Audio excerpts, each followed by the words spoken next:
Hello students, स्वागत है आप सभी का फिर से एक बार।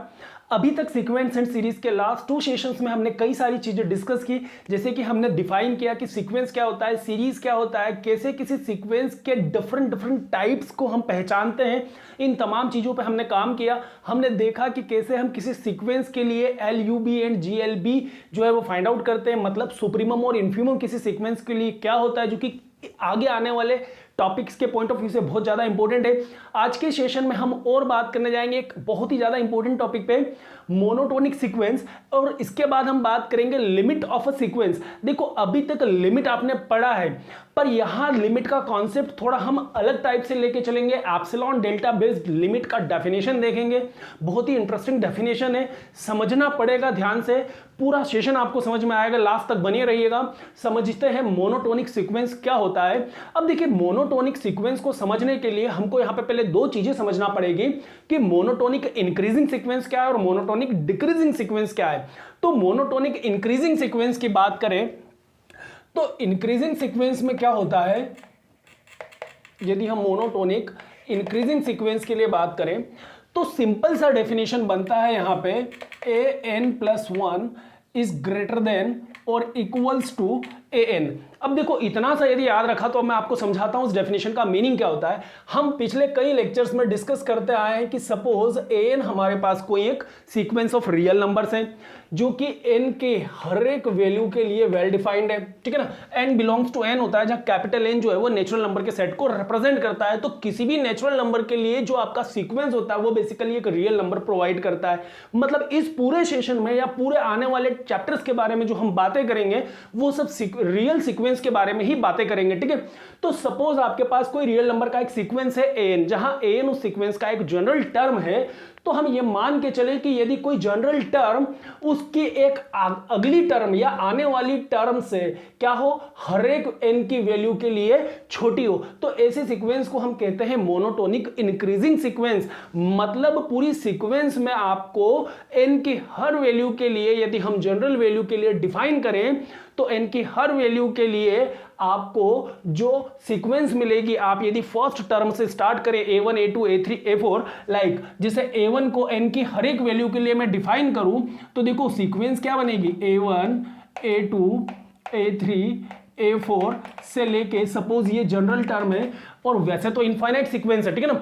तो अब यहां पे देखो हर एक टर्म जो है ना, सक्सेसिव टर्म, वो कैसी हो, इंक्रीजिंग फॉर्म में हो। इंक्रीजिंग फॉर्म में हो मतलब यदि n तक के आगे हम यदि n+1th टर्म के लिए बात करें तो n+1 से पहले सारी टर्म्स जो है वो कैसी होंगी, n+1th वैल्यू से छोटी होनी चाहिए। मतलब यदि हम फर्स्ट टर्म ऑफ सीक्वेंस से बात करें तो हर एक सक्सेसिव टर्म जो है वो प्रीवियस टर्म के कंपैरिजन में कैसी होनी चाहिए, इंक्रीजिंग फॉर्म में होनी चाहिए। तो ऐसे सीक्वेंस को हम कहते हैं मोनोटोनिक इंक्रीजिंग सीक्वेंस। उदाहरण के लिए यदि हम बात करें तो सपोज हम एक सीक्वेंस ले लें लाइक 3 5 7 9 एंड सो ऑन। तो देखिए ये जो सीक्वेंस है ये कैसा सीक्वेंस है, एक मोनोटोनिक इंक्रीजिंग सीक्वेंस है। अब ये मोनोटोनिक इंक्रीजिंग सीक्वेंस है। इस सीक्वेंस में देखो फर्स्ट टर्म 3 है 5 है 7 है 9 है, हर एक टर्म जो है वो कंपैरेटिवली क्या हो रहा है, इंक्रीज होते जा रहा है पिछली टर्म के या लास्ट टर्म के कंपैरिजन में एक इक्वल डिस्टेंस के साथ, क्योंकि सीक्वेंस जो है वो फॉर्मूला, फंक्शन या रूल या एक पैटर्न हो सकता है, ठीक है ना। कई प्रकार के एग्जांपल्स हमने लास्ट सेशंस में कवर किए थे। अब देखिए मोनोटोनिक इंक्रीजिंग सीक्वेंस के बारे में तो हमने सीखा, अब हम बात करेंगे स्ट्रिक्टली इंक्रीजिंग सीक्वेंस क्या है। तो ये जो एग्जांपल है ना, बेसिकली स्ट्रिक्टली इंक्रीजिंग सीक्वेंस का ही होता है कि कोई सीक्वेंस स्ट्रिक्टली इंक्रीज हो रहा है, मतलब उसके इक्वल होने की भी कोई गुंजाइश नहीं है। मतलब प्रीवियस टर्म या हम 2 टर्म के बीच में कंपैरिजन करें तो पहले वाली जो टर्म है वो आने वाली जो टर्म है उससे हमेशा छोटी ही होती है, या नेक्स्ट टर्म हमेशा प्रीवियस टर्म के कंपैरिजन में बड़ी ही होनी चाहिए।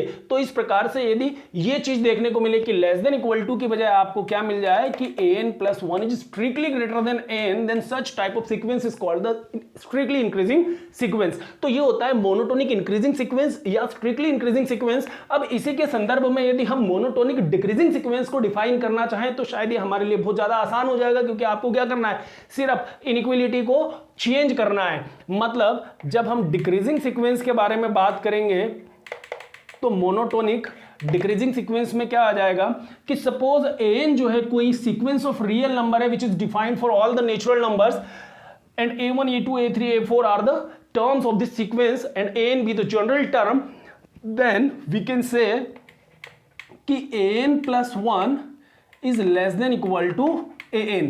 जहां इस तरह की सिचुएशन मिल जाए तो हम कहेंगे कि ऐसा दिखने वाला पैटर्न जो होता है सीक्वेंस का वो क्या कहलाएगा, मोनोटोनिक डिक्रीजिंग सीक्वेंस। और यदि यहां पे इनइक्वलिटी को हम स्ट्रिक्ट कर दें कि an plus 1 is strictly less than an, then such type of sequence is called the strictly decreasing sequence। ठीक है, अब यहां पे भी देखो क्या होता है, एक्चुअली एक चीज समझने लायक है कि मोनोटोनिक इंक्रीजिंग सीक्वेंस जो होती है ना उसमें टर्म्स जो है ना सक्सेसिव टर्म्स वो कभी भी डिक्रीज नहीं होती है। ठीक है ना, कि इसमें हर एक टर्म आपको इंक्रीजिंग फॉर्म में ही मिलेगी, कोई भी आने वाली टर्म डिक्रीजिंग फॉर्म में नहीं मिल सकती। The term can never be decrease. तो इस तरह से हम कहेंगे मोनोटोनिक इंक्रीजिंग। और मोनोटोनिक डिक्रीजिंग सीक्वेंस में क्या होता है कि टर्म कभी आने वाली टर्म कभी भी इंक्रीज नहीं होगी as compare to previous term. ठीक है ना, तो समझिएगा डेफिनेशन अच्छा है, आने वाले चैप्टर्स में इसको यूज करेंगे, आने वाले सेशंस में हम इन तमाम चीजों को खूब यूज करने वाले हैं। अब देखिए यहां पे यदि हम एग्जांपल के लिए बात करें तो सपोज हम कहें एक सीक्वेंस ले लें, एक जनरल सीक्वेंस ले लें कि suppose an with sequence which is defined as 1/n। अब देखो n की प्रत्येक वैल्यू के लिए यदि आप इसकी टर्म्स को डिफाइन करो तो ये कैसा बनेगा, 1/1। n belongs to n, natural number है तो ऑब्वियसली 1 से स्टार्ट होगा, n की जगह 1 ले, 2 ले, 3 ले, तो 1/1, 1/2, 1/3, 1/4 एंड सो ऑन। ठीक है ना, तो अब इस सीक्वेंस को देखो, आप क्या देख रहे हैं कि अगली टर्म जो है वो प्रीवियस टर्म की कंपैरिजन में क्या हो रहा है, यहां पे आप देखिए छोटा छोटा होता जा रहा है, 1, 1/2, 1/3, 1/4, मतलब सक्सेसिव टर्म जो है वो कंपैरेटिवली प्रीवियस टर्म के डिक्रीज हो रहा है, हर एक टर्म जो है आपको डिक्रीजिंग फॉर्म में मिल रहा है। तो इस तरह की सीक्वेंस को हम कहेंगे मोनोटोनिक डिक्रीजिंग सीक्वेंस या स्ट्रिक्टली डिक्रीजिंग भी कह सकते हैं, क्योंकि एग्जैक्टली डिक्रीज हो रहा है। ऐसा नहीं है कि 1 और अगली टर्म भी 1 आ गई, कभी कभी ये सिचुएशन बनती है और फिर उसके बाद की टर्म्स जो है वो डिक्रीजिंग फॉर्म में मिलती है। तो यहां पे आप इस चीज को ध्यान रखिएगा कि स्ट्रिक्ट भी किया जा सकता है या फिर लेस देन और इक्वल भी कहा जा सकता है। तो इस तरह की सीक्वेंस में देखो आने वाली जो टर्म्स होती है ना वो कभी भी इंक्रीज नहीं होगी, हमेशा आपको डिक्रीजिंग फॉर्म में ही सारी टर्म्स मिलेगी। या आप ये कहो कि n की प्रत्येक वैल्यू के लिए जो आपका जनरल वैल्यू होता है, जनरल टर्म होता है ना, वो क्या होगा, हमेशा बड़ा ही होगा as compare to next value. ठीक है ना, और यहां पे हमने क्या कहा कि जो आपका जनरल वैल्यू है n की प्रत्येक वैल्यू के लिए उसकी नेक्स्ट वैल्यू जो हमेशा छोटी होती है। तो दोनों एस्पेक्ट में आप इसको समझ सकते हैं। उदाहरण के लिए हम बात करें तो इन दो एग्जांपल के माध्यम से इन दोनों डेफिनेशन को समझना काफी आसान होता है। तो बात करें मोनोटोनिक सीक्वेंस क्या होता है, तो एक ऐसी सीक्वेंस जो मोनोटोनिक इंक्रीजिंग भी हो डिक्रीजिंग भी हो उसको हम कहेंगे monotonic sequence. A sequence is called the monotonic sequence if it is both increasing and decreasing. ठीक है, तो इस प्रकार के सीक्वेंस को हम कहेंगे मोनोटोनिक सीक्वेंस। आई होप कि आपको मोनोटोनिक सीक्वेंस का डेफिनेशन समझ में आया होगा। एज सच बहुत ज्यादा उसमें समझने लायक नहीं है, बट इन एग्जांपल्स के माध्यम से आप इस डेफिनेशन को अच्छे से सीख सकते हैं, समझ सकते हैं। अब हम बात करेंगे लिमिट ऑफ द फंक्शन की। लिमिट ऑफ द फंक्शन, अब यहां देखो आप कहोगे लिमिट ऑफ द फंक्शन, हम लिमिट ऑफ द सीक्वेंस पढ़ेंगे, बट उससे पहले फंक्शन की लिमिट क्या होती है वो आपको समझना जरूरी है। लिमिट का कॉन्सेप्ट आपको पता होना चाहिए। वैसे आप पहले भी कई बार ये चीज पढ़ चुके हैं, सीख चुके हैं कि लिमिट जो है किसी फंक्शन की क्या होती है। पहले हम लिमिट ऑफ फंक्शन के बारे में बात करें और उसके बाद हम बात करेंगे कि किसी सीक्वेंस के लिए हम लिमिट को कैसे डिफाइन करते हैं, क्योंकि यदि सीक्वेंस की लिमिट हमको डिफाइन करना नहीं आया तो आगे आने वाली कुछ भी चीज आपको समझ में नहीं आएगी। बहुत इंपॉर्टेंट चीज होता है लिमिट ऑफ द सीक्वेंस। यदि सीक्वेंस के कन्वर्जेंस या डाइवर्जेंस की बात की जाए तो आपको किसी सीक्वेंस की लिमिट को डिफाइन करते आना चाहिए। आने वाले तमाम एग्जांपल्स या थ्योरम्स जो हैं लिमिट ऑफ द सीक्वेंस पे ही बेस्ड होंगे। तो सीखते हैं लिमिट ऑफ द सीक्वेंस। अब देखिए हम बात करेंगे लिमिट ऑफ अ सीक्वेंस की, बट लिमिट ऑफ सीक्वेंस पढ़ने से पहले हम लिमिट ऑफ फंक्शन के बारे में थोड़ा सा एक बेसिक रिकॉल कर लें। इसके पहले हमने जो पढ़ा था, सीखा था क्लास 12th में, वो एक बहुत बेसिक डेफिनेशन हुआ करता था कि मान लो fx आपके पास x का कोई एक फंक्शन है, तो इस फंक्शन fx की आप लिमिट निकालते थे when x approaches to a। जब x a की तरफ बढ़ता है तो फंक्शन जो है वो किस तरफ बढ़ेगा, कुल मिला के बात ये होती है। ठीक है ना, हम exactly x is equal to a पर कभी भी लिमिट को डिफाइन नहीं करते थे। मैथमेटिकल डेफिनेशन हम पढ़ते थे कि limit x tends to a f of x is equal to l। ये एक डेफिनेशन होता था जो 12th में हमने पढ़ा। न्यूमेरिकल प्रॉब्लम्स को सॉल्व करने के लिए भी हमने इस तरह का डेफिनेशन यूज किया था, जब हम देखते थे left hand limit, right hand limit, x approaches to a negative और left to the a, x approaches to a positive और राइट टू द a। इस प्रकार की डेफिनेशन आपने देखा। LHL लेते थे, RHL लेते थे, दोनों की वैल्यू इक्वल है तो हम कहते थे कि जो कॉमन लिमिट है फंक्शन की किसी x अप्रोचेस टू a पे वो l होता था। l कोई एक नंबर होता है जिसको हम लिमिट ऑफ द फंक्शन भी कहते हैं। तो ये डेफिनेशन तो हम पढ़ के आए, सीख के आए। आज हम बात करेंगे लिमिट का एक नया definition in terms of epsilon and delta. Epsilon and delta की टर्म में कैसे हम किसी लिमिट को डिफाइन करते हैं। तो देखिए, हम जो लॉजिक या जो एस्पेक्ट यहां यूज करने वाले हैं, जिस कॉन्सेप्ट की हम बात करेंगे, A.L. कोशी जो फेमस मैथमेटिशियन है जिन्होंने हमको इस कॉन्सेप्ट को दिया कि कैसे हम किसी लिमिट को in terms of epsilon and delta जो है वो यूज कर सकते हैं, डिफाइन कर सकते हैं। तो जो जिसका कॉन्सेप्ट था वो A.L. कोशी द्वारा दिया गया और इसी रिजल्ट को जो प्रॉपर्ली डिफाइन किया वो वाइस्ट्रास साहब ने डिफाइन किया। तो वाइस्ट्रास का जो डेफिनेशन है in terms of epsilon and delta की लिमिट को हम कैसे डिफाइन करें, उस चीज के बारे में बात करें थोड़ा सा। तो देखिए होता क्या है, सपोज इसको हम थोड़ा सा ग्राफिकली समझें तो मेरे हिसाब से ज्यादा समझ में आएगा कि ये x एक्सिस हुआ, ये y एक्सिस हुआ, xy प्लेन पे सपोज हमारे पास कोई एक फंक्शन हुआ like y is equal to fx।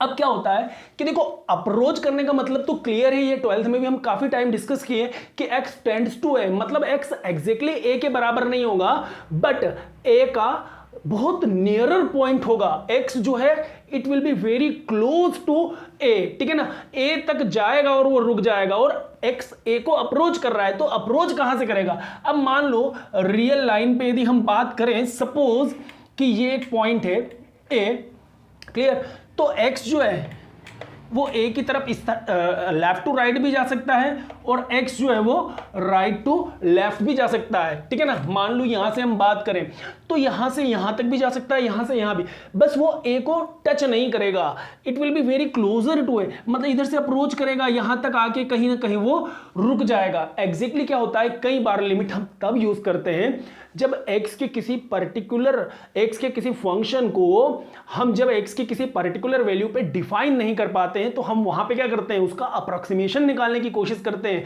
हम ये देखते हैं कि एग्जैक्टली उस पॉइंट पर फंक्शन वेल डिफाइंड नहीं है बट उसके किसी नेबरहुड में जो कि उसका बहुत नियरर पॉइंट है उस पे फंक्शन का वैल्यू क्या बन रहा है। जैसे मैं कहूं कि x इज इक्वल टू 0 पर suppose sin x upon x not defined आ रहा है तो 0.00001 पे तो कहीं ना कहीं वो वेल डिफाइंड होगा, तो वो अप्रोक्सीमेट वैल्यू ही हम फाइंड आउट कर लें। तो कई बार तो लिमिट का उपयोग हम अप्रोक्सीमेशन के लिए ही करते हैं कि जब किसी पर्टिकुलर पॉइंट पे x की किसी एक पर्टिकुलर वैल्यू के करस्पॉन्डिंग जब हम किसी फंक्शन को डिफाइन नहीं कर पाते हैं तो वहां पे उसके अप्रोक्सीमेशन के लिए हम क्या करते हैं, उसका लिमिट जो है वो फाइंड आउट करते हैं। तो अप्रोक्सीमेट ये x अप्रोचिंग टू a या x टेंड्स टू a का मतलब यही है कि x एग्जैक्टली a नहीं होगा बट उसका कोई ना कोई एक नेबरहुड होगा, उसका कोई ना कोई एक सामीप्य होगा, उसका निकटतम बिंदु होगा, ठीक है। समझते हैं ग्राफ के माध्यम से लिमिट के डेफिनेशन को। तब देखिए क्या होता है, सपोज यहां पे हम बात करें कि x is equal to a, हमारे पास कोई एक पॉइंट है, ठीक है, x एक्सिस पे हमने लिया x is equal to a, तो x is equal to a के करस्पॉन्डिंग सपोज यदि मैं फंक्शन को डिफाइन करूं तो यहां पे जब x का वैल्यू a हो तो फंक्शन का वैल्यू क्या हो। यहां पे देखो, आप फंक्शन में x की जगह a लेंगे तो आपको फंक्शन की वैल्यू क्या मिलती है, एग्जैक्टली l के बराबर मिलती है। तो मान लो कि ये जो l है ये क्या है, उसका वैल्यू है। लिमिट को हम समझने की कोशिश कर रहे हैं यहाँ पे कि जब x a होता है तो फंक्शन का वैल्यू क्या होता है, l। अब ये पूरा y है, y एक्सिस पे हम फंक्शन को क्या लिखेंगे, f ऑफ x ही लिखेंगे और उसका वैल्यू कितना है, a आए। अब सपोज x के हम दो नेबरहुड ले लें, हम अब अप्रोच का मतलब समझे कि x किधर जा रहा है, a की तरफ बढ़ रहा है, या तो लेफ्ट टू राइट या राइट टू लेफ्ट, ठीक है ना। तो हम माने कि x के लिए कोई ना कोई एक निकटतम यहां पे हम पॉइंट ले लें, थोड़ा सा समझने के लिए इसको दूर बनाएं। तो ये जो डिस्टेंस है, सपोज ये डिस्टेंस कितना है, यहाँ पे डेल्टा डिस्टेंस है या डेल डिस्टेंस है। हमने कहा एप्सिलॉन और डेल्टा की टर्मों में हम क्या कर रहे हैं, डेफिनेशन को समझने की कोशिश कर रहे हैं। तो इक्वल डेल्टा का जो डिफरेंस है हम राइट हैंड साइड पे भी एज्यूम करें तो यहां पे देखिए ये जो पॉइंट होगा ये कितना हो जाएगा, ए माइनस डेल्टा, और ये जो पॉइंट होगा इसको हम क्या कह सकते हैं, ए प्लस डेल्टा।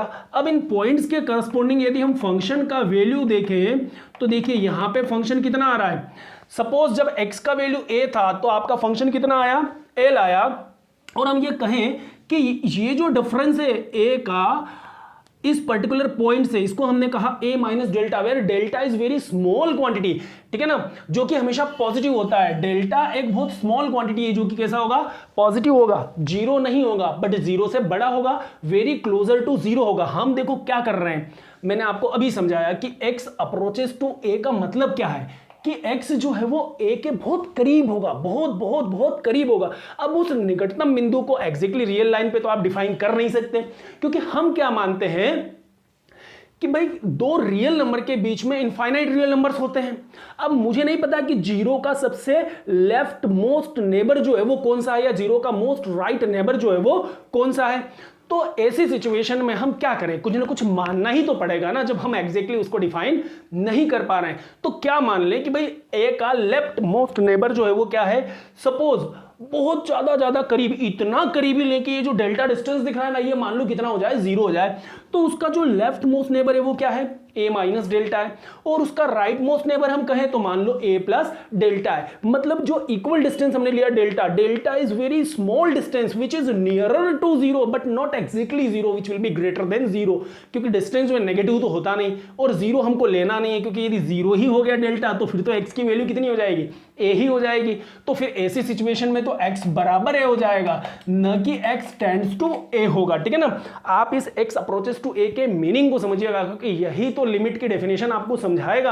और अभी तो हम फंक्शन के फॉर्म में पढ़ रहे हैं, फिर इसका कंपैरिजन लेंगे और हम सीक्वेंस के लिए लिमिट को डिफाइन करेंगे। उसके बाद इन तमाम चीजों को हम कन्वर्जेंस एंड डाइवर्जेंस पे अप्लाई करेंगे। चीजें आपको बहुत अच्छे से समझ में आएगी, बस कॉन्सेप्ट को आप समझते चलिए।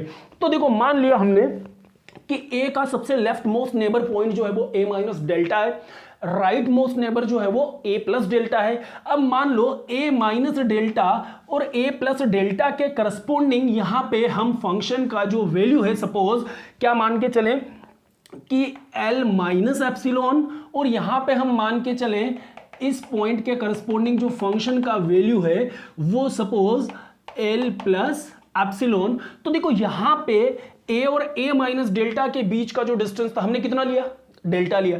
तो ऑब्वियस सी बात है, देखो फंक्शन जो है ना, जिस पॉइंट पे आप फंक्शन का वैल्यू निकाल रहे हो, यदि इन दोनों पॉइंट के बीच का डिफरेंस कितना है, मान लो डेल्टा है, तो इन दोनों पॉइंट के बीच के डिस्टेंस को आप कितना मान के चलें। सपोज ये जो डिस्टेंस है ये कितना है, एप्सिलॉन डिस्टेंस है, और इस डिस्टेंस को भी आप कितना मान के चलें, एप्सिलॉन डिस्टेंस है। यदि एक्सिस पे डिफाइंड पॉइंट्स के बीच का डिफरेंस डेल्टा है, इक्वल डिस्टेंस, तो हम ये मान के चलें कि करस्पोंडिंग डिस्टेंस जो फंक्शन के लिए मिलेगा वो कितना है, एप्सिलॉन है, ठीक है ना। एप्सिलॉन भी पॉजिटिव ही होगा, यदि डेल्टा पॉजिटिव है तो एप्सिलॉन भी पॉजिटिव ही होगा। तो यहां पे हम कहें कि एप्सिलॉन जो है वो भी कैसा होगा, पॉजिटिव होगा। यदि ये डिस्टेंस डेल्टा था तो फंक्शन डिस्टेंस को हमने क्या कहा, फंक्शनल डिस्टेंस को हमने एप्सिलॉन से रिप्रेजेंट किया। अब यदि ये वैल्यू a था तो इसकी preceding value a minus delta, successive value a plus delta. Similarly a पे फंक्शन का वैल्यू यदि l था तो उसके पहले वाली वैल्यू को हमने फंक्शन पे क्या कहा, l माइनस एप्सिलॉन, और यहां पे क्या कहा, l प्लस एप्सिलॉन कहा। अब यदि इतना लॉजिक आपको क्लियर है तो देखिए यहां पे यदि मैं बात कहूं कि सपोज ये जो पॉइंट है आपका ए है, ये पॉइंट, इनके बीच का डिस्टेंस हमने सपोज कहा डेल्टा, तो देखिए ये पॉइंट कितना हुआ, a माइनस डेल्टा, और ये पॉइंट क्या हुआ, a प्लस डेल्टा। भाई a के पहले वाली वैल्यू क्या है, डेल्टा, माइनस कर दो एक स्मॉल क्वांटिटी तो आपको a minus delta, small quantity delta add कर दें a में तो a प्लस डेल्टा। ये इनकी नेबरिंग वैल्यूज हमको मिली। अब देखिए इस पूरे इंटरवल के बीच में यदि मैं कोई एक पॉइंट ऐसा एज्यूम कर लूं, suppose x, where x is any point which lies between a minus delta two a plus delta. मैंने कहा a माइनस डेल्टा से a प्लस डेल्टा के बीच में मैंने एक पॉइंट कंसिडर कर लिया, क्या किया, x कहां लाई कर रहा है, इनके बीच में कहीं ना कहीं लाई कर रहा है। तो आप देखिए इस x की यदि मैं a के साथ डिस्टेंस निकालूं तो तो आप अच्छे से जानते हो कि नहीं दो पॉइंट की डिस्टेंस को हम किससे रिप्रेजेंट करते हैं, मॉड से। यदि मैं कहूं कि x और a के बीच का डिस्टेंस बताओ तो आप क्या कहोगे, mod of x minus a। क्यों? क्योंकि डिस्टेंस जो है दो बिंदुओं के बीच की दूरी जो है वो कभी भी ऋणात्मक या नेगेटिव नहीं होती है। The distance is always positive, that is why we always use modulus to define the distance, ठीक है ना। तो x और a के बीच का यदि मेरे को डिस्टेंस निकालने को कहा जाए तो ये जो mod of x minus a है हर हालत में ये जो है डेल्टा से क्या होगा, छोटा ही होगा, समझिएगा, क्योंकि बस यहां से अब हम डेफिनेशन को पकड़ने वाले हैं, ठीक है। यदि एक पॉइंट है डेल्टा नेबरहुड में, यदि हम a minus delta a plus delta को डिफाइन करें, यदि a माइनस डेल्टा से a प्लस डेल्टा के बीच में हम किसी x को डिफाइन करें, आप यहां करें, यहां करें, यहां करें, यहां करें, इन दोनों पॉइंट के बीच में कहीं भी आप आर्बिट्ररीली स्वैच्छिक रूप से x को आप डिफाइन करें, तो x के साथ उस a का जो डिस्टेंस है ना, देखो वो हमेशा डेल्टा से क्या होगा, छोटा। यदि x को यहां डिफाइन करता तो भी x और a का डिस्टेंस क्या होता, इस पूरे डेल्टा से क्या होता, छोटा ही होता। तो mod of x minus a जो है आपको क्या मिलेगा, is always less than delta. और हम जानते हैं कि डिस्टेंस जो होता है या तो वो जीरो होता है या जीरो से बड़ा ही होता है। डिस्टेंस जो है या तो ज्यादा से ज्यादा जीरो होगा या जीरो से बड़ा होगा। तो हम ये कह सकते हैं कि in this situation mod of x minus a zero less than mod of x minus a which is less than delta, where delta is some positive quantity. आगे आने वाले एग्जांपल्स में आपको डेल्टा बनाना पड़ेगा यदि सीक्वेंस एंड सीरीज को समझना है, तो इस डेफिनेशन को अच्छे से सीखना ही पड़ेगा, ठीक है। अब हम आते हैं डेफिनेशन। अब देखो डेफिनेशन में क्या होता है, बेसिकली यहां पे भी वही की वही चीज हो रही है कि यदि a माइनस डेल्टा से a प्लस डेल्टा के बीच में मैं यदि स्वैच्छिक रूप से आर्बिट्ररीली मान लो यहां पे मैंने एक कोई पॉइंट ले लिया x, तो देखिए a माइनस डेल्टा से a प्लस डेल्टा के बीच में कहीं भी हम हमारी इच्छा से एक आर्बिट्ररी पॉइंट x को लेने जा रहे हैं, ठीक है। अब वो यहां भी आप ले सकते हो, यहां भी ले सकते हो। यहां लोगे तो जैसे यहां लिया तो इसके करस्पॉन्डिंग आप यदि फंक्शन को डिफाइन करो तो देखो कर्व पे हम इसको यहां इंटरसेक्ट करवाएं और यहां से इसको परपेंडिकुलर कहां ले जाए, y एक्सिस पे, तो x के करस्पॉन्डिंग फंक्शन का वैल्यू क्या हुआ, f ऑफ x ही होगा। यदि ये पॉइंट x है तो इसके करस्पॉन्डिंग फंक्शनल वैल्यू क्या होगी, f ऑफ x होगी। अब आप देखिए यदि मैं x को यहां लेता तो इसके करस्पॉन्डिंग फंक्शनल वैल्यू कहां होती, यहां होती। अब अभी हमने कहा कि यदि x a माइनस डेल्टा से a प्लस डेल्टा के बीच में है और a और x के बीच का डिस्टेंस जो है वो क्या है, mod of x minus a, जो कि क्या होगा, डेल्टा से छोटा होगा और जो कि जीरो से बड़ा होता है। तो यदि इस सिचुएशन की हम बात करें तो करस्पॉन्डिंग फंक्शनल सिचुएशन क्या बनती है, ये तो एक्स एक्सिस पे डिफाइंड इस पॉइंट के लिए हमने बात कहा। तो इस पॉइंट के करस्पॉन्डिंग जो फंक्शन मिला उसके लिए क्या सिचुएशन मिला, एफ एक्स कहां लाई करेगा। हमने क्या कहा, एक्स और ए के बीच का जो डिस्टेंस है वो हमेशा डेल्टा डिस्टेंस से क्या होगा, छोटा ही होगा। x और a माइनस डेल्टा से a प्लस डेल्टा के बीच में कहीं भी आप x को डिफाइन करो, x और a के बीच का जो डिस्टेंस है वो हमेशा डेल्टा से क्या होगा, छोटा ही होगा। अब इसी संदर्भ में यदि हम फंक्शनल वैल्यू की तुलना करें तो आप जरा देखो कि x के करस्पॉन्डिंग फंक्शनल वैल्यू क्या मिली, फंक्शन का वैल्यू क्या था, f ऑफ x। तो ये जो f ऑफ x है, ये जो f ऑफ x है, फिर इसका यदि हम क्या करें, इस पॉइंट L के साथ डिस्टेंस निकालें, क्योंकि A पॉइंट पर जहां A पॉइंट था उसके करस्पॉन्डिंग फंक्शनल वैल्यू क्या था, L था। x के करस्पॉन्डिंग फंक्शनल वैल्यू क्या है, fx है। तो मॉड x माइनस a की जगह हम क्या लिखें, मॉड fx माइनस l लिखें। और ये लेस देन किससे था, डेल्टा से।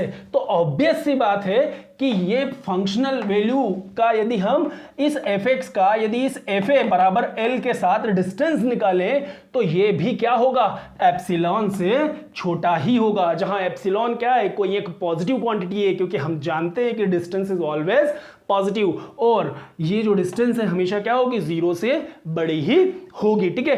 तो डेफिनेशन जो निकल के आएगी ना बच्चों, यहां पे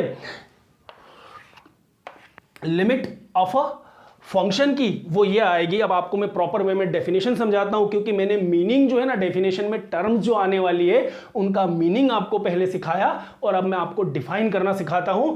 एल कोशी और वास्ट्रास के अकॉर्डिंग जो फंक्शन को डेल्टा और एप्सिलॉन की टर्म में डिफाइन करें तो हम ये कहते हैं कि suppose f x be a real valued function, then the limit, let fx be the real valued function, then a number L is called the limit of the function fx if for every epsilon greater than 0 or if for every positive epsilon there exists a positive delta such that mod fx minus L less than epsilon if and only if mod x minus a less than delta। तो ये जो है actual definition है limit की, कि किसी number L को किसी फंक्शन के लिए हम लिमिट कहेंगे यदि आपको एक प्रत्येक एप्सिलॉन के लिए, एप्सिलॉन जो है वो क्या है, आर्बिट्रेरीली चूजन नंबर होता है। एप्सिलॉन हम हमारी मर्जी से चूज करते हैं, बस वो पॉजिटिव होना चाहिए और जीरो के बहुत करीब होना चाहिए, बहुत ज्यादा बड़ा ना हो। तो हम हमारी इच्छा से जो भी एप्सिलॉन चुनेंगे उस प्रत्येक एप्सिलॉन के लिए आपको कम से कम एक डेल्टा ऐसा मिल ही जाएगा कि x माइनस ए डिस्टेंस का यदि हम यहां पे वैल्यू देखें तो वो उस डेल्टा से क्या है, छोटा आए। क्लियर है? मतलब प्रत्येक एप्सिलॉन के लिए, प्रत्येक एप्सिलॉन जो हम हमारे मन से चूज करेंगे उसके करस्पॉन्डिंग एक डेल्टा का एग्जिस्टेंस हमको ऐसा देखने को मिलेगा जो पॉजिटिव होगा। और फंक्शन एफ एक्स का यदि हम एल के साथ डिस्टेंस निकालें, डिफरेंस निकालें, मॉड निकालें तो वो क्या हो, लेस देन एप्सिलॉन हो, बशर्ते कि एक डेल्टा ऐसा मिले कि जिसपे ये कंडीशन फिट हो जाए कि mod of x minus A is less than delta. तो प्रत्येक एप्सिलॉन के लिए आगे आने वाली न्यूमेरिकल प्रॉब्लम्स में हम एक ऐसा डेल्टा खोजेंगे जो इस कंडीशन को क्या कर दे, फुलफिल कर दे। तो हम कहेंगे कि जो फंक्शन एफ एक्स है उसकी लिमिट क्या है, ये एक नंबर एल है। ये कंडीशन जो है वो फुलफिल होनी चाहिए। आई होप कि आपको ये चीज समझ में आई होगी। एप्सिलॉन क्या है, डेल्टा क्या है, नेबरहुड क्या है, एक्स बराबर ए क्या है और एक्स अप्रोचेस टू ए जो है वो क्या है। अब इसी संदर्भ में हम क्या करेंगे, लिमिट ऑफ अ सीक्वेंस को भी डिफाइन करेंगे। यदि ये चीज समझ में आ गई है तो वहां इसको सीखना हमारे लिए बहुत ही ज्यादा आसान हो जाएगा। तो बात करते हैं लिमिट ऑफ द सीक्वेंस की। वैसे इनके डेरिवेशंस भी अवेलेबल होते हैं, जब हम थोड़ा सा बेसिक लेवल पे पढ़ते हैं, आगे बढ़ेंगे तो ये सब इनके मीनिंग जो है ना, एक्चुअली मैं आपको बता देता हूं लिमिट ऑफ सीक्वेंस पे जाने से पहले कि ये जो मॉड एक्स माइनस ए लेस देन डेल्टा है इसका मीनिंग क्या है। Mod F x minus L less than epsilon जो है इसका मतलब क्या है, क्योंकि मीनिंग नहीं सीखेंगे ना तो न्यूमेरिकल आप कभी कर ही नहीं पाएंगे। अब देखो होता क्या है कि ये जो मॉड एक्स माइनस ए है इसका मीनिंग क्या है। तो मॉड एक्स माइनस ए लेस देन डेल्टा का मतलब ये होता है कि a minus delta less then x less than a plus delta. ये यहाँ पे हमने जो समझा ना कि जो x होता है वो कहाँ होता है, a माइनस डेल्टा से a प्लस डेल्टा के बीच में होता है। मैथमेटिकली इसको कैसे रिप्रेजेंट करेंगे, mod of x minus a less than delta. अब देखो क्या होता है, इस चीज को भी हम समझ सकते हैं। हम मॉड के डेफिनेशन से जानते हैं कि मॉड x जो होता है वो क्या होता है, या तो माइनस एक्स होता है या प्लस एक्स होता है। कब, जब x greater than equal to 0 हो और जब x लेस देन 0 हो। ठीक है ना। तो ग्रेटर देन इक्वल टू 0 पे क्या होता है, पॉजिटिव x, और लेस देन पे क्या होता है, नेगेटिव x। ये तो सिंपल मॉडुलस ऑफ x का डेफिनेशन है। अब यहां पे भी हम मॉड की दोनों कंडीशन को यदि यूज करें कि सपोज x माइनस ए जो है वो क्या है, 0 से बड़ा। तो यदि x माइनस ए 0 से बड़ा है, यदि x 0 से बड़ा है तो x का मॉड क्या होता है, प्लस x होता है। तो उसी प्रकार यदि x माइनस ए का मॉड क्या है, 0 से बड़ा है, तो हम ये कह सकते हैं कि मॉड x माइनस ए क्या होगा, प्लस x माइनस ए होगा, जो कि क्या हो रहा है, लेस देन डेल्टा हो रहा है। अब देखो यहीं पे यदि हम कहें कि x माइनस ए लेस देन डेल्टा, अब यदि दोनों साइड हम क्या करें, a को ऐड कर दें तो आपको क्या मिलेगा, x less than a plus delta. मैंने दोनों तरफ क्या क्या इनइक्वलिटी में सेम क्वांटिटी a को ऐड किया तो x is less than a plus delta. अब यदि हम सेकेंड कंडीशन लें कि जैसे x क्या हो, नेगेटिव हो, तो मॉड एक्स क्या हो जाएगा -x। अब उसी प्रकार हम यदि कहें कि x माइनस ए क्या हो नेगेटिव हो, तो ये जो मॉड ऑफ x माइनस ए है ये क्या हो जाएगा -x माइनस ए। ये कब, जब x माइनस ए क्या हो लेस देन 0 हो। तो मॉड x माइनस ए का वैल्यू क्या हो जाएगा -x माइनस ए, जो कि लेस देन किससे है, डेल्टा से है। मॉड का सिंपल सा कॉन्सेप्ट हम लगा रहे हैं यहाँ पे। तो यहां देखो क्या आ जाएगा, negative negative positive, a minus x is less than delta. अब यदि दोनों तरफ हम क्या करें, a क्वांटिटी को माइनस करें, if we subtract a from both the sides, तो यहां तो a कैंसिल होगा, तो -x लेस देन, यहां पे यदि हम a क्वांटिटी को माइनस करें तो डेल्टा माइनस a या -a प्लस डेल्टा, इस प्रकार से सिचुएशन बनेगा हमारे पास। या डेल्टा माइनस a इसको कहें, सिंपली a प्लस डेल्टा या डेल्टा प्लस ए, या -a प्लस डेल्टा, या डेल्टा माइनस ए, जैसा भी हम इसको यूज करना चाहें। तो -x less than delta minus a, या इसको हम लिखें -x less than, negative common ले लें तो a माइनस डेल्टा, ठीक है ना। तो यहां हम क्या करें, दोनों तरफ माइनस से मल्टीप्लाई करें, तो x is greater than a minus delta. Minus से मल्टीप्लाई करने पे इनइक्वालिटी चेंज होता है, हमको पता है। तो देखो यहां पे हमको क्या देखने को मिला, अब एक तो रिजल्ट ये था कि यदि x माइनस ए पॉजिटिव था तो x less than a plus delta, और x माइनस ए नेगेटिव था तो x greater then a minus delta. अब इन दोनों इनइक्वालिटीज को यदि हम कंबाइन करें, तो यदि कंबाइन करते हैं तो आप देखो इनको कंबाइन करने पे आपको क्या मिलेगा, इन दोनों रिजल्ट्स को जो हमने बॉक्स में बनाए हैं। तो यहां पे देखो a minus delta is less than x greater then a minus delta, या a minus delta is less than x। और यहां हम देखें तो x क्या है, a प्लस डेल्टा से छोटा है, ये x जो है वो a प्लस डेल्टा से छोटा है। तो ओवरऑल हमको क्या मिला, mod x minus a less than delta का मतलब मिला, जो कि क्या हो रहा है कि a minus delta less than x less than a plus delta. Clear. तो mod x minus a less than delta का मीनिंग क्या हुआ कि x जो है वो a माइनस डेल्टा और a प्लस डेल्टा के बीच में होता है। ये मीनिंग क्लियर होना चाहिए, तभी न्यूमेरिकल प्रॉब्लम्स आपसे बनेगी, अन्यथा नहीं बनेगी। और इसी प्रकार अब यहां पे भी आप लॉजिक लगा लो, x की जगह fx ले लो, a की जगह l ले लो, और डेल्टा की प्लेस पे एप्सिलॉन ले लो, तो सेम सिचुएशन यहां क्या बनेगी। तो mod fx minus l less than epsilon को आप क्या लिख सकते हो कि l minus epsilon less than fx less than l plus epsilon. मतलब वही कि जो आपका fx है वो l माइनस एप्सिलॉन से l प्लस एप्सिलॉन के बीच में रहेगा। ये इन इनइक्वालिटीज का मतलब है कि मॉडुलस फॉर्म में यदि है तो उसका मीनिंग जो है वो एग्जैक्टली इस प्रकार से होता है। तो आई होप कि आपको ये तो समझ में आया होगा कि लिमिट ऑफ अ फंक्शन क्या है। बात करते हैं लिमिट ऑफ द सीक्वेंस की। देखो डेफिनेशन जो आपकी बुक में लिखी है, स्टैंडर्ड डेफिनेशन की बात करते हैं, इसको समझते हैं। Let n be the sequence of real numbers. पहले ही हम बात कर चुके कि पूरे चैप्टर में जो है हम रियल नंबर की सीक्वेंस की बात करेंगे। तो यदि n रियल नंबर्स का कोई एक सीक्वेंस है, if for a given positive epsilon there exist a positive number m depends on epsilon such that mod n minus l less than epsilon for all n is greater than equal to m। और mathematically यदि आप समझे तो कह सकते हैं कि कोई एक नंबर l है जिसको हम सीक्वेंस n का लिमिट कहेंगे। यदि n इंफिनिटी की तरफ बढ़े तो n का वैल्यू क्या हो जाए l। तो ये जो l है इसी को हम क्या कहते हैं, लिमिट ऑफ द फंक्शन, जो कि बहुत सिंपल सा डेफिनेशन है। यूजुअली हम इसको कई बार उपयोग में ला भी चुके हैं। ठीक है, हम बात कर रहे थे थ्योरेटिकल डेफिनेशन की। जो डेफिनेशन आप थ्योरम्स प्रूव करने में यूज करेंगे वो ये डेफिनेशन है। आगे कई सारे रिजल्ट्स पे बात करेंगे।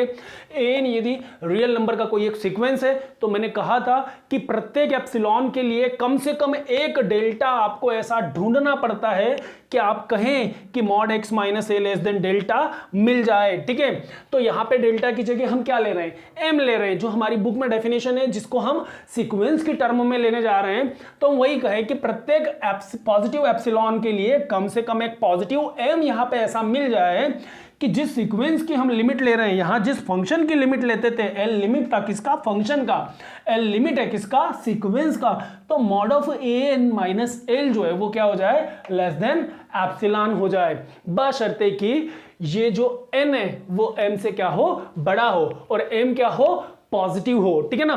तो देखो ये यहां जो डेफिनेशन लिया वही हमने fx की जगह क्या लिया, fx का लिमिट, यहां पे सीक्वेंस का लिमिट, तो fx को हमने रिप्लेस किया an से। यहां l लिमिट था, यहां भी हमने कहा स्मॉल l लिमिट है, एप्सिलॉन से छोटा होना चाहिए, बशर्ते कि हम कहें कि जो आपका डेल है वो क्या हो, पॉजिटिव हो, एम जो है वो पॉजिटिव हो। डिपेंड किस पे रहेगा, आपका एप्सिलॉन पे ही डिपेंड रहेगा। ठीक है, जब हम थ्योरम्स करेंगे या और एग्जांपल्स के बारे में बात करेंगे तो इस डेफिनेशन को वहां पे अप्लाई करेंगे, आपको बहुत अच्छे से ये चीज समझ में आएगी। इसी पे बेस्ड एक रिमार्क की यदि आप बात करें तो uh monotonic sequence always tends to a limit, it may be finite और इनफाइनाइट। कि जो मोनोटोनिक सीक्वेंस होता है ना, ये हमेशा किसी एक लिमिट की तरफ बढ़ता ही बढ़ता है। यदि सीक्वेंस मोनोटोनिक है तो डेफिनेटली हमको वहां पे एक लिमिट मिलना है, या तो ये फाइनाइट होगा या फिर ये इनफाइनाइट होगा, दोनों में से किसी एक प्रकार का देखने को मिलेगा। बस लास्ट में एक बार हम सीखें कि मॉड n माइनस एल का मतलब क्या है। यदि हमने मॉड x माइनस ए का मतलब a minus delta less than x less than a plus delta निकाला, तो similarly mod an minus L का मतलब भी आपको पता चली गया होगा कि यदि mod an minus L less than epsilon है तो इसका मतलब क्या हुआ कि l minus epsilon less than an less than l plus epsilon. जैसे यहां हमने कहा कि mod F x minus L less than epsilon means F x जो है वो L minus epsilon and L plus epsilon के बीच में आएगा। तो उसी प्रकार यदि ए एन माइनस एल का मोड जो है यदि एप्सिलॉन से छोटा है, इट मीन्स व्हाट कि जो ए एन है आपका general term of the sequence वो एल माइनस एप्सिलॉन से एल प्लस एप्सिलॉन के हमेशा बीच में आएगा, जहां एप्सिलॉन को एक आर्बिट्रेरीली चूजन नंबर होता है जो हमेशा पॉजिटिव होता है, जिसके करस्पॉन्डिंग आपको एक डेल्टा का एग्जिस्टेंस निकालना होता है। यहां पे हम एक पॉजिटिव m का एग्जिस्टेंस ढूंढेंगे जो इस कंडीशन पे फिट हो जाए, तो हम कहेंगे कि ये जो l है यही दी गई सीक्वेंस का एक लिमिट बनेगा। न्यूमेरिकली इन चीजों को हम अप्लाई करेंगे, खूब सीखेंगे, समझेंगे। नेक्स्ट लेक्चर में लिमिट ऑफ द सीक्वेंस पे कुछ एग्जांपल्स के बारे में भी बात करेंगे और फिर हम बात करेंगे convergence and divergence of the sequence. I hope कि आपको आज का सेशन समझ में आया होगा। सेशन यदि समझ में आया हो तो प्लीज वीडियो को लाइक कीजिएगा, अपने फ्रेंड्स के साथ शेयर कीजिएगा। Thank you very much, thanks for watching this video.